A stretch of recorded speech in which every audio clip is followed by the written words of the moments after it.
Hi everybody, this is Alan at RagMetrics. We just dropped a bunch of features to help you evaluate JSON, and this is useful if you're evaluating any kind of function calling, structured outputs, or agents. Let me show you how it works. So here we have a data set that includes some questions about financials. The task is to extract financial metrics from Apple's earnings release. We have a couple of fields that we want to extract: revenue, EPS, etc. And then we have the text of the release. The answer is going to include the actual numbers, the revenue, the EPS, revenue growth, etc. And in the middle, we're also extracting the sources. So the revenue number comes from this quote, and the EPS number comes from this quote, etc.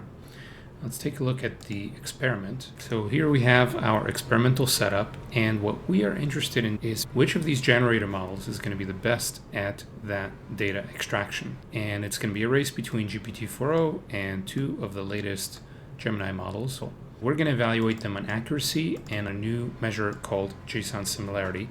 Let me show you how that works. GPT-4o has an accuracy of 4.8 out of 5, Gemini Flash 4.4, Gemini Flash Thinking 3.8. Both the Gemini options have quite high similarity, and the GPT-4o has lower similarity. Let's start with the similarity. We're going to click into one of these questions. So here is the same JSON information that we saw before. We have a ground truth answer, and then we have actual answers from the three models, and we can expand each of these. Notice that they're being rendered in JSON. And here we are calculating the similarity between the answer that was actually generated and the ground truth answer. And just to help you visualize it, we have the diff view. So here you could see that the EPS matches exactly, but the forward guidance doesn't match at the string level. Our correct answer says null, but actually the model said not provided. And when you measure the overlap between the two files, it's about 75% JSON overlap. JSON overlap means that we look at the values and the keys only. We don't consider the order of the keys. We don't consider the quotation or extra white space, but we do look at the structure.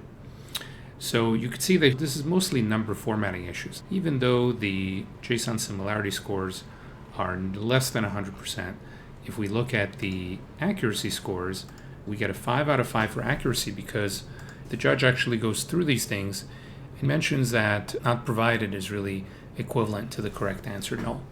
You can use a view like this to make sure your responses are letter perfect. If you're just trying to figure out if it's the same response semantically, then you could use the accuracy. We hope you like these features. You can use them to evaluate any LLM pipeline with a JSON output, including agents and structured outputs. Thank you.